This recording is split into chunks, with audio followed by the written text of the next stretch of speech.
آج کی اس ویڈیو میں ہم بات کریں گے کہ ستارے اور سیارے میں کیا فرق ہوتا ہے۔ ویڈیو کو آخر تک دیکھیں اور چینل کو سبسکرائب کر لیں۔ ستارے دراصل ہائیڈروجن اور ہیلیم گیس کے بنے ہوتے ہیں۔ ایک عمومی ستارے میں ہائیڈروجن کے 2 ایٹم مل کر ہیلیم کا 1 ایٹم بناتے ہیں اور اس عمل کو فیوژن کہتے ہیں۔ اس عمل کے تحت کچھ مادہ توانائی میں تبدیل ہوتا ہے۔ یہ توانائی روشنی اور تابکاری کی صورت ستاروں سے نکلتی ہے۔ ستارے دراصل روشن ہوتے ہیں، ان کی اپنی روشنی ہوتی ہے جو یہ فیوژن کے عمل سے پیدا کرتے ہیں۔ سورج ایک ستارہ ہے۔ کائنات میں اور ہماری کہکشاں ملکی وے میں سورج سے لاکھوں گنا بڑے ستارے موجود ہیں۔ ویڈیو کو آخر تک دیکھیں اور چینل کو سبسکرائب کر لیں۔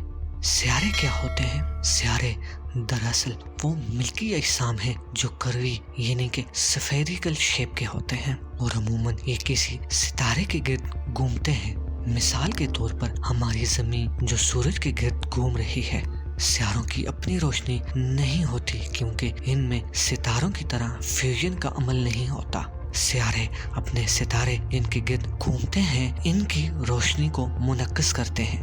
سیارے چٹانی یا گیس کے بنے ہو سکتے ہیں۔ مثال کے طور پر زمین یا مریخ جو چٹانی سیارے ہیں، یا مشتری اور زحل جو گیس جوائنٹس ہیں۔ نظام شمسی ایک سٹار سسٹم ہے جس کے مرکز میں سورج جیسا ستارہ موجود ہے اور اس کے ارد گرد سیارے گھومتے ہیں۔ کائنات میں کئی ایسے سٹار سسٹم ہیں جن کے مرکز میں ایک ستارہ ہے اور ان کے گرد سیارے گھومتے ہیں۔